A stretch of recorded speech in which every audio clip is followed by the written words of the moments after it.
their terms of agreement. We're going to click Bisogna togliere la creatura. L'altro salto in to diretto. install. For me, I've installed it within my program files. Once we've done that, we're going to have to log into the account to connect Streamlabs with our streaming platform. So we're going to select the platform that we are streaming to. Once we've logged into our platform's account, we now have two options that we can select between when setting up Streamlabs OBS. Now, as I said, this is very similar to OBS Studio. What Streamlabs OBS has done is they've allowed you to import settings from OBS Studio if you've already been working with OBS Studio to make your job a little bit easier. You can also select Start Fresh. This is what we're going to do today for the sake of exploring Streamlabs OBS. Once we've done that, we're going to be able to set up our mic and our webcam. And so we're going to go down here to select our webcam, and then down here to select our microphone. Click Continue. Once we've done that, we're going to see a blank canvas within Streamlabs. There's quite a few differences with Streamlabs OBS in comparison to OBS Studio, such as the menu options up at the top left, like the editor, and the themes that you can select from, as well as the dashboard button right here. But we'll go into a lot of this throughout the video. Down in the bottom left right here, we're going to see that there is a collection of scenes. In this case, there's only one scene created currently, and this is by default when you begin in Streamlabs. In order to add a scene, we're going to click on the plus sign here to add a new scene, and we can name this scene whatever we'd like. We'll call it Scene 2. Now that we've added that scene, we're going to have two blank scenes within Streamlabs that we can rotate between. Now what we need to do is we need to add sources to that scene. In order to do that, we're going to go down to the bottom middle here where it says Sources, and we're going to go to the plus sign. You're going to see a pop-up menu that's going to give you a ton of different options of different sources that you can add to your scene. So let's add a few sources here. To begin, let's add a background to our scene. Let's call this background. We're going to click Add Source. It's going to give us an option to search for a file on your computer. I'm going to select this awesome streamer's background, and I'm going to click Done. Once I do that, I can resize this however I would like and fill out the scene, or I could add it to just a part of the scene. Alright, now that we've added a background, let's add a webcam. We're going to go to Video Capture Device, we're going to click Add Source, and we'll label this webcam. Let's click Add Source, and then we're going to be able to select from any of the webcams that are connected to our computer currently. So let's select this webcam here, and we're going to click Done. And now we can move this and drag it wherever we would like. So let's say I wanted to add a display capture so that my viewers can see what I'm looking at on my monitor. For example, if I'm searching the web or anything like that, I can do that simply by adding a display capture, adding source, we'll leave it named display capture. So let's select the one we're currently using. And now that I've done that, you're going to be able to see everything that I'm looking at.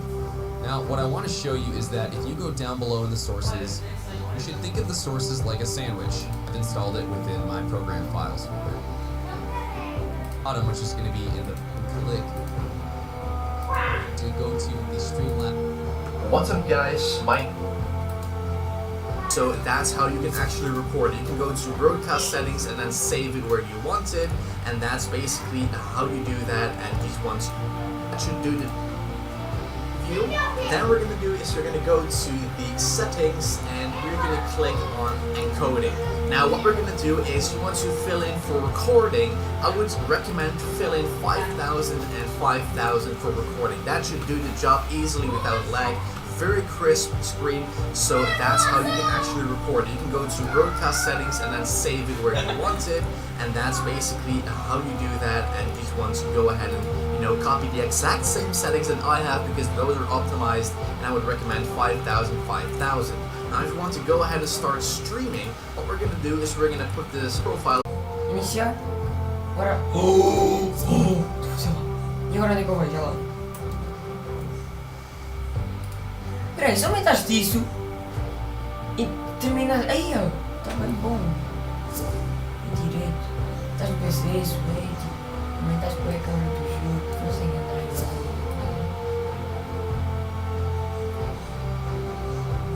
Se fica ainda assim.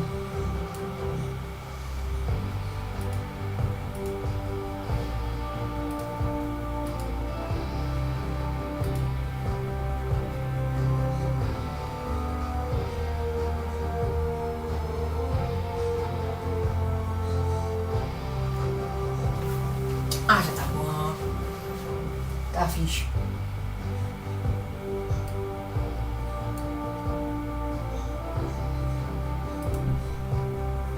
E agora, vou começar para o Fortnite, né? Câmara virtual, mano.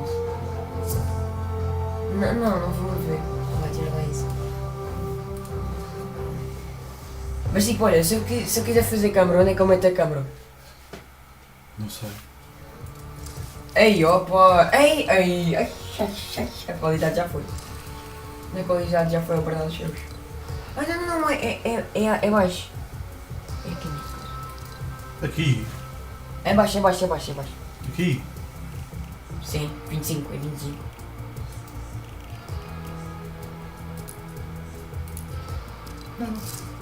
Quando tu aumentaste agora o computador, isto agora ficou assim. Mete baixa. Aqui? Sim. Porquê? Porque agora quando tu aumentaste o computador, só para ter a live, isso aconteceu assim. Isso fica bom. Não estás a perceber. Umas horas FPS. Ah, então tens que fazer isto.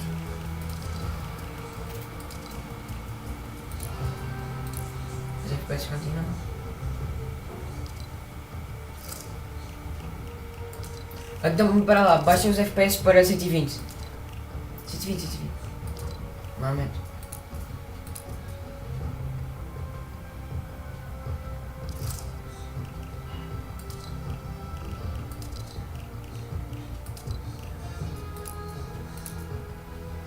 Oh, assim tá bom. É isso assim então. É assim? Já, tá bom. Então já podes jogar. Bem. Ei, agora tá E bem. está a fazer. Não está a fazer live. Tá. Já eu vou fazer live o tempo todo.